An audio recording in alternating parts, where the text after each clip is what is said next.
Raúl, nuevamente de aquí de Ecuador, Sudamérica. Y estamos trabajando en la serie Análisis Histórico del Cristianismo. Y esta continuación es la segunda entrega.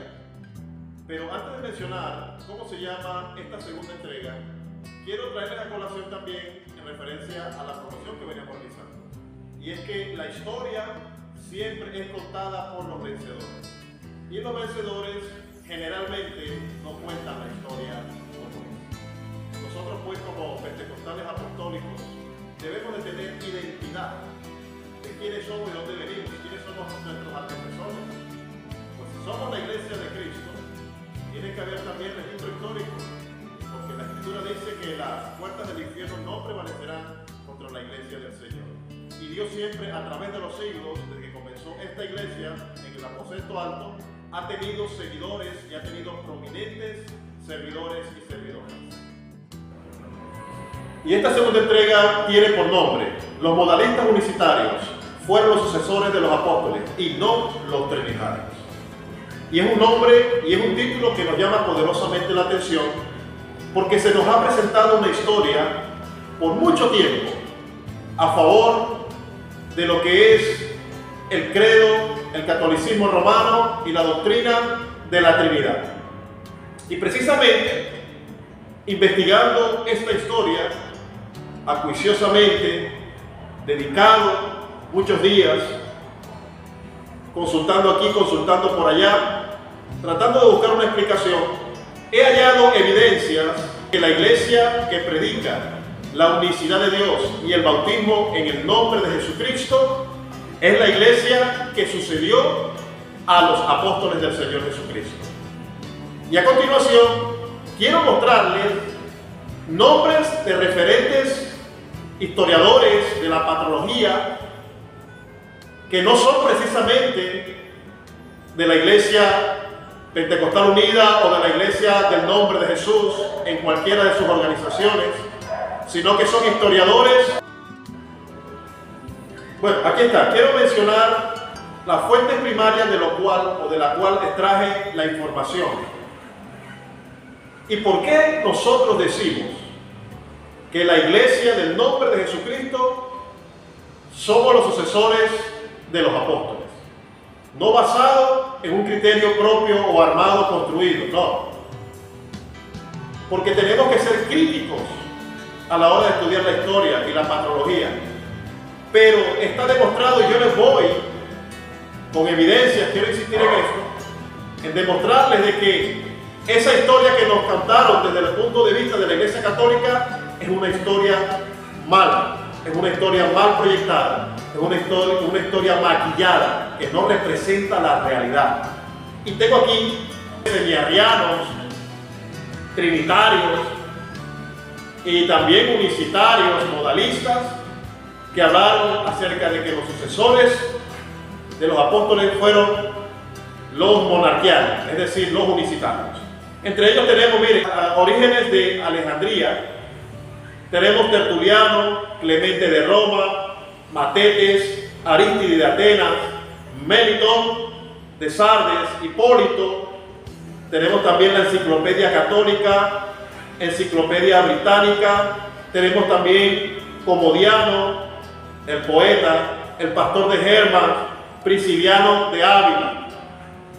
Estas son las fuentes que vamos a trabajar en este día. Y fuentes académicas tenemos Freddy Luz, Adolfo Harnack, J.N.D. Kelly, Jaroslav Pelikan, Johannes Quaste, John Henry Newman, B.B. Edward, Jules Libreton, Jacques Seiler, Paul Paveo, William B. Chalfant, David Bernard, Stephen Ritchie, Jerry Hayes, Julio César Clavijo. Tenemos entonces aquí historiadores trinitarios y tenemos también investigadores unicitarios. Investigadores, como eran llamados modalistas en la antigüedad, que somos los unicitarios. En su respectivo tiempo y en su debido momento vamos a estar hablando acerca de ese adjetivo, ese calificativo modalista, si verdaderamente se ajusta a lo que nosotros creemos. Pero eso lo estaremos viendo en otro video de este análisis histórico del cristianismo. Tal vez alguien de los que están del otro lado de la pantalla preguntará, ¿por qué el pastor Auer colocó el título de esta segunda entrega de la serie Análisis Histórico del Cristianismo? Le colocó: los modalistas unicitarios fueron los sucesores de los apóstoles y no los trinitarios. Pues permítame decirles que no es que yo estoy presumiendo como unicitario y tomando ventaja en cuanto a colocar títulos. Ya usted lo observa en pantalla. Friedrich Lotz, que es una referencia académica, dice: el historiador de la iglesia, el alemán Friedrich Lotz, fue un alumno renombrado historiador de la iglesia Adolfo Harnack. Lotz escribió: los modalistas fueron los sucesores de los apóstoles y no los trinitarios. Los trinitarios, incluso miren lo que sigue diciendo acá, mis amados.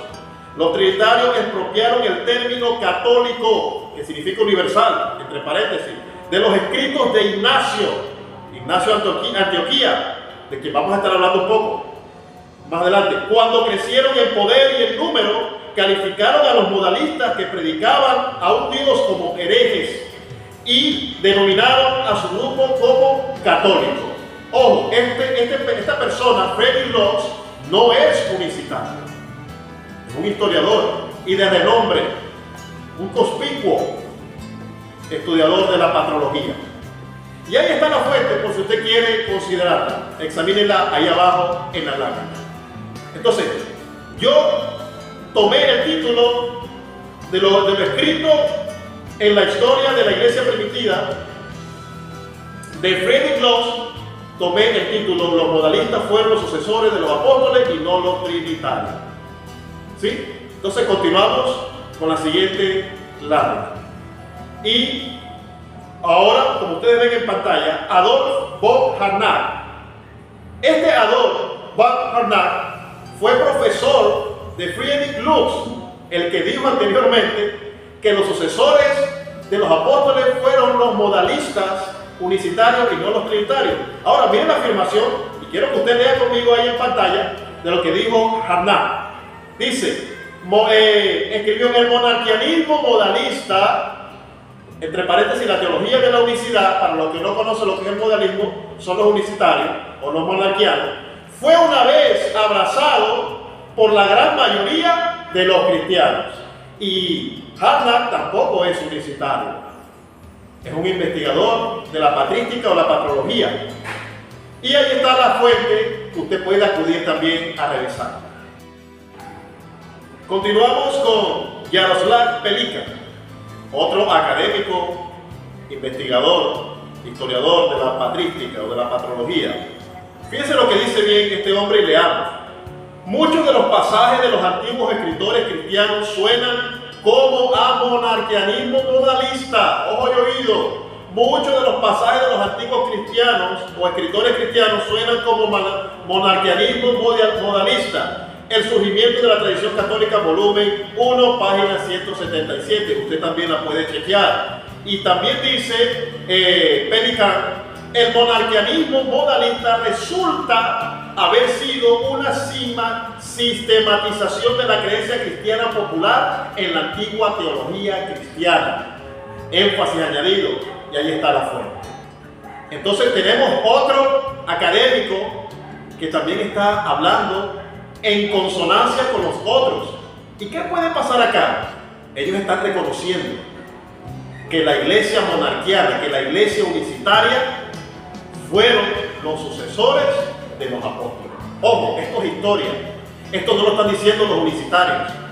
Esto no lo están diciendo los monarquianos, los llamados modalistas, sino fuentes académicas de respeto y de renombre a nivel mundial. Como miramos en la siguiente diapositiva, sí le suena el nombre Tertuliano, ¿verdad? Es un nombre muy escuchado, sobre todo en el mundo del catolicismo, en el mundo trinitario. Tertuliano tuvo que reconocer entre el año 160 y 225 después de Cristo, fíjense bien, entre comillas, los simples, de hecho, por no decir imprudentes e idiotas, los que siempre constituyen la mayoría de los creyentes, están alarmados con la dispensación de los tres en uno, sobre la misma base en que su misma regla de fe les saca a ellos de la pluralidad de dioses del mundo al único Dios verdadero, sin comprender que aunque Él es el único Dios, uno tiene que creer en Él con su propia economía. Y esto lo escribió Contra Praxias, capítulo 3. Entonces, Tertuliano dice: los simples de hecho, por no decir imprudentes e idiotas, los que siempre constituyen la mayoría de los creyentes. ¿A quién se dirige Tertuliano acá? Fue una carta, escuche bien, contra Praxia. Y Praxia fue un unicitario, y eso lo vamos a ver dentro de un momentito. Por eso que quiero que usted esté bien analizando lo que estamos tratando. Esto es muy importante para el mundo, iglesia. Esto es para todos, pero la iglesia del nombre de Jesús debe de tener el celo de identidad histórica. Tenemos una identidad histórica y tenemos que recuperarla. Este es el tiempo de redefinir lo que es la historia. Nuestra historia después del libro de los Hechos continuó. Nos han hecho ver que padres antiguos, sucesores de los apóstoles, eran romanos católicos, y no todos fueron. Nosotros constituimos la mayoría desde el principio. Hasta el siglo, a finales del siglo IV, fuimos la mayoría. ¿Y por qué digo que fuimos la mayoría? Porque ahí entró, escuche bien, el ataque de lo que es el movimiento del trinitarismo.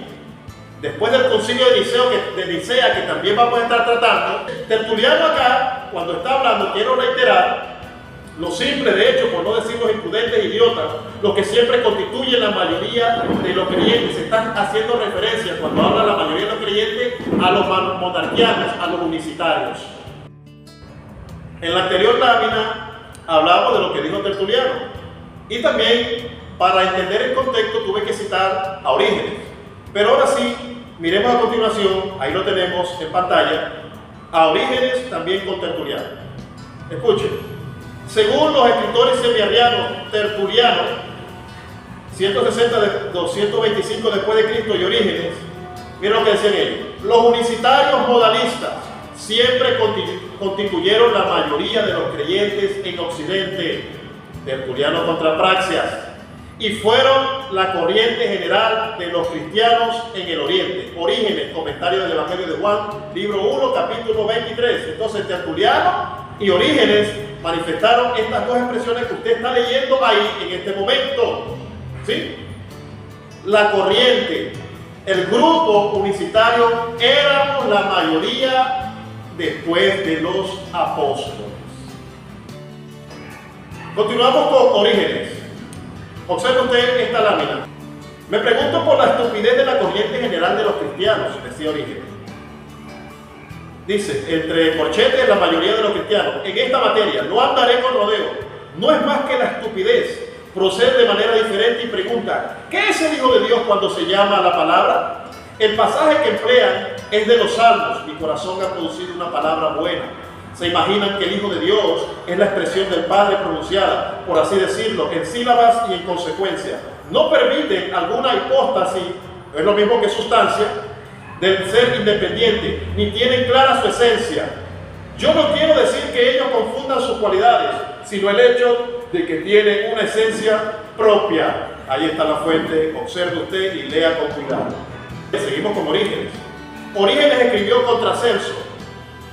¿Acaso haya quienes, por ser de la muchedumbre de los creyentes, profesen también la creencia divergente de suponer, por su temeridad, que el Salvador es el Dios máximo, que está sobre todas las cosas?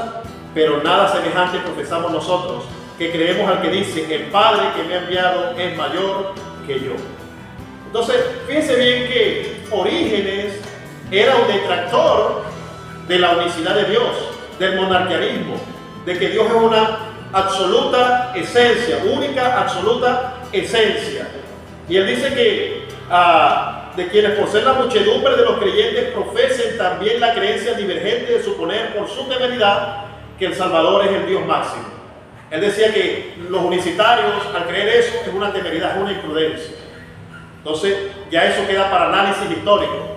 Pero ahí está la fuente y lea bien, mis amados, analicemos bien, tanto de la iglesia del nombre de Jesús, tanto unicitarios, tantos trinitarios, tantos de los credos que sean testigos de Jehová, adventistas. Esto es importante porque la historia que se ha proyectado es que el trinitarismo empezó después de los apóstoles y eso no es así. Ni siquiera, escuchen, la competencia, voy a ser claro, y está demostrado, los únicos detractores en el principio, después de la muerte de los apóstoles, fueron los arrianos y semi-arrianos.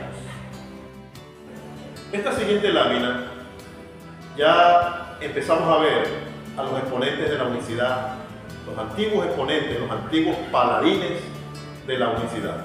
Y tenemos el caso de Clemente de Roma, como usted lo puede observar ahí en pantalla. Miren lo que dijo Clemente de Roma: si Cristo el Señor, que nos ha salvado, siendo primero espíritu, luego se hizo carne, y así nos salvó, así también nosotros en esta carne recibiremos nuestro galardón. Ahí está la fuente, segunda epístola de Clemente, capítulo 14. Y también dice el siervo Clemente: ahora bien, si decimos que la iglesia es la carne y Cristo es el espíritu, luego el que deshonra la carne deshonra a la iglesia. Ese tal, por fin no tendrá parte en el espíritu que es Cristo. Fíjense bien que Clemente dice que si Cristo el Señor nos ha salvado siendo primero espíritu, y Juan 4:24 dice que Dios es espíritu. Y también dice en el segundo mensaje que nos está dando acá, leamos ahí, dice que Cristo es el espíritu. Dice, ahora bien, si decimos que la iglesia es la carne y Cristo es el espíritu, luego deshonra la carne, deshonra la iglesia, ese tal por fin no tendrá parte en el espíritu que es Cristo. Y esto por nada tiene nada que ver ni siquiera con Trinidad ni con arrianismo. Esto es y huele a monarquianismo. Clemente de Roma era unicitario. A las pruebas nos remitimos acá. Y usted puede irse a las epístolas de Clemente. Ahora nos corresponde hablar de Ignacio de Antioquía. ¿Sí le suena, verdad? Y fíjese bien, como dice en pantalla, Ignacio de Antioquía nace entre los años 30 al 35 después de Cristo. Fue discípulo directo del apóstol Juan, segundo sucesor del apóstol Pedro en la sede de Antioquía por 40 años. Estuvo como obispo de Antioquía. Muere martirizado en el año 107 después de Cristo.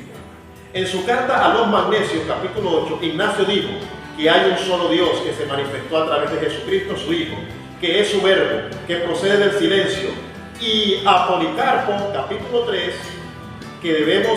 Policarpo capítulo 3 dice que debemos esperar en aquel que está por encima de toda estación, el eterno, el invisible, que se hizo visible por amor a vosotros.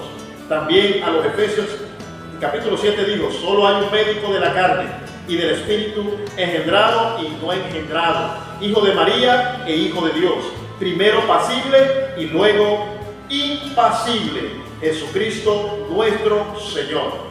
Incluso en referencia a Ignacio de Antioquía hay una historia muy antigua, una leyenda que dice que cuando Jesús dijo en el Evangelio de Mateo, dejad a los niños, en el capítulo 19, dejad a los niños venir a mí, que entre esos niños estaba Ignacio de Antioquía. Es una leyenda muy antigua, pudiera ser verdad como no pudiera ser verdad.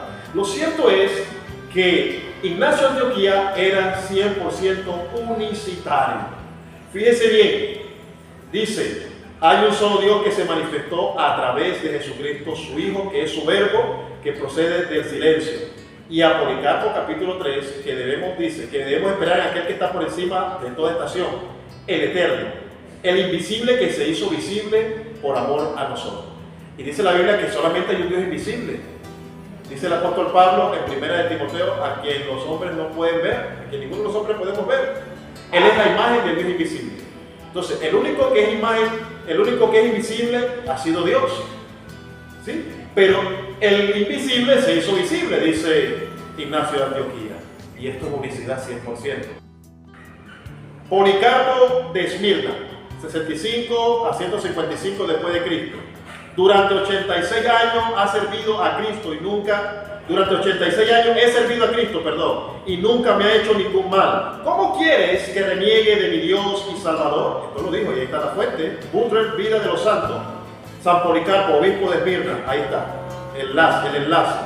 Y sigue diciendo, si pues rogamos al Señor que nos perdone, nosotros deberíamos también perdonar, porque estamos delante de los ojos de nuestro Señor y Dios, y todos hemos de presentarnos ante el trono del juicio de Cristo, y cada uno tendrá que dar cuenta de sí, y todo lo que está bajo el cielo, que creerán en nuestro Señor y Dios Jesucristo. Policarpo de Esmirna. Y esto es dicho por quién, reseñado también por Johannes Quaste. Johannes Quaste es un investigador de la patrología, no es cualquiera, parte 1, y ahí está el enlace. Entonces Policarpo también era unicitario.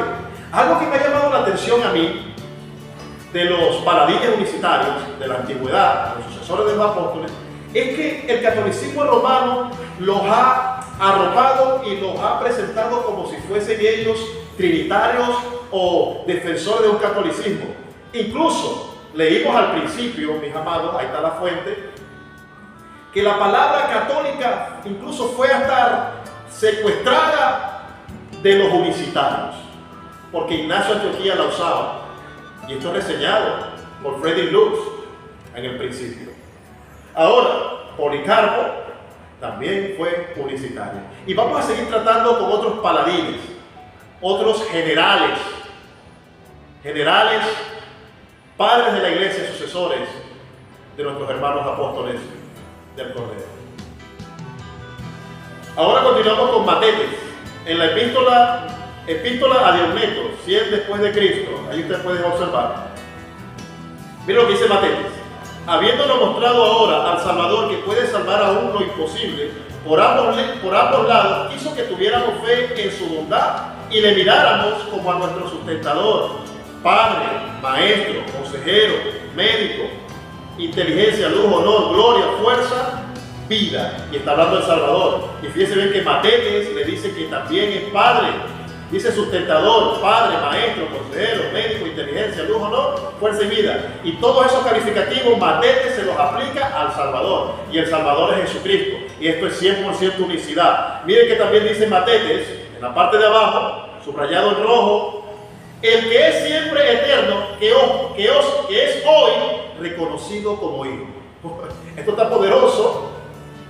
Matetes dice, el que es siempre eterno, que es hoy reconocido como Hijo. Y ahí está el enlace. Saquen ustedes sus conclusiones y ustedes pueden también investigar, pero estas son evidencias que están ahí a la mano. Arístide de Atenas, 125 después de Cristo. Observemos. Pero los cristianos, oh rey, mientras andaban y buscaban, hallaron la verdad. Y como aprendimos de sus escritos, se han acercado más a la verdad y al conocimiento genuino que el resto de las naciones. Porque conocen y confían en Dios, el creador del cielo y de la tierra, en quien y de quién son todas las cosas, para quien no hay otro Dios como compañero. Esto lo dice Arístide de Atenas. No hay otro Dios como compañero. Él creía en que Dios es un solo rey, un monarca. Por eso fuimos llamados los monarquianistas en el principio, porque creemos un solo rey absoluto. Y no solamente rey, rey de reyes y señores, señores Jesucristo. Ahí está el enlace. Y léalo detenidamente. Melitón de Sardes, 140, 180 después de Cristo. Dice, pues el que había nacido como hijo y había sido conducido como cordero y sacrificado como oveja y sepultado como hombre, resucitó de entre los muertos como Dios. Pues era por naturaleza a la vez Dios y hombre. Él es todas las cosas en cuanto juzga, en ley en cuanto enseña, palabra en cuanto engendra, Padre en cuanto sepultado, hombre en cuanto resucita, Dios en cuanto es engendrado, Hijo en cuanto padece, oveja, este es Jesucristo, a quien sea la gloria por los siglos. Amén. Y fíjense bien que ahí está el enlace. El historiador de la iglesia, Johannes Quaste, afirmó abajo en negrita, estamos leyendo, las valoraciones de los historiadores de la iglesia, Bonner y Hart, de que Melitón de Sardes probablemente creía en el monarquianismo modalista. Y es que lo que está hablando Melitón de Sardes aquí, esto es modalismo, esto es unicidad. Y digo modalismo porque así nos han apodado. o nos han colocado ese adjetivo, pero somos monarquianos, somos unicitarios, somos monoteístas estrictos. Siguiendo la secuencia de lo que dijo el Maestro Jesús, dice que la salvación viene de los judíos. Entonces, fíjense bien que Melitón de Sardes dijo que porque había nacido como hijo, se había conducido como cordero y sacrificado como oveja y sepultado como hombre, resucitó entre los muertos como Dios, pues era por naturaleza a la vez Dios y hombre. Está clarito en lo que es la doble naturaleza que tenía el Señor. Él es en todas las cosas, en cuanto juzga es ley, en cuanto enseña palabra, en cuanto engendra, Padre en cuanto sepultado, hombre en cuanto resucita, Dios en cuanto es entrado, Hijo en cuanto padece, oveja. Este es Jesucristo, a quien sea la gloria por los siglos. Amén. Y Melitón de Sardes estaba bien claro en lo que son los oficios, manifestaciones de Dios, roles de Dios como oveja, como puerta, como cordero, como padre, como paraclito, como el buen pastor. Y aquí Melitón de Sardes está proyectando lo que él creía, la unicidad de Dios.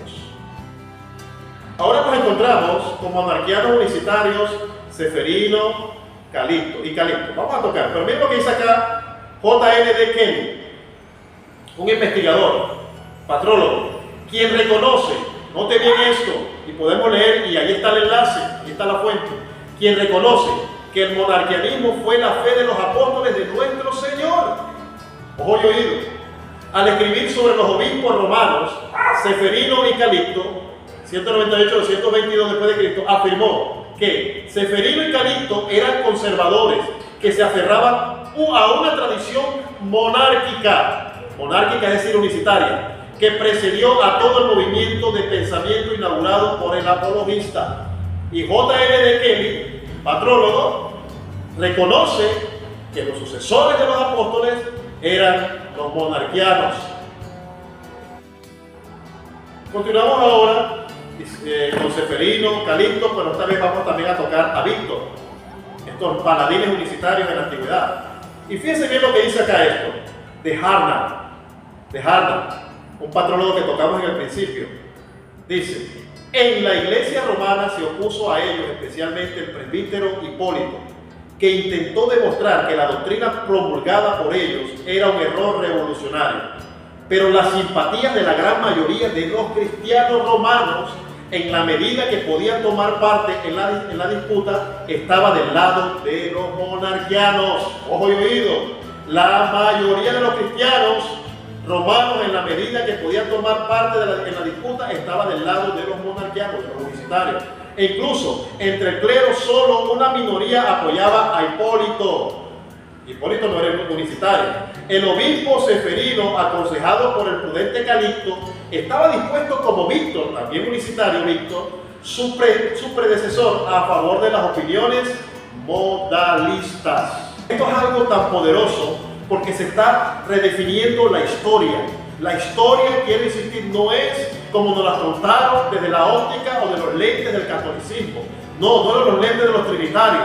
Y tampoco se trata de que se habla de los lentes de la unicidad porque nosotros ahora estamos buscando cosas por aquí, artículos por acá, por allá. No, sino que es algo tan evidente que hay pruebas irrefutables, hay evidencias no unicitarias de que los sucesores de los apóstoles no fueron trinitarios, fueron unicitarios. En esta lámina vamos a observar palabras de Ceferino, que era monarquiano, que era unicitario. Miren lo que dice Ceferino. Conozco a un solo Dios, Cristo Jesús, y aparte de él no conozco a ningún otro que haya nacido o pueda sufrir. No fue el Padre el que murió, sino el Hijo. Qué tremendo, podemos soltar esto. Y ahí está la fuente. Palabras de nuestro hermano Ceferino, paladín antiguo de la unicidad.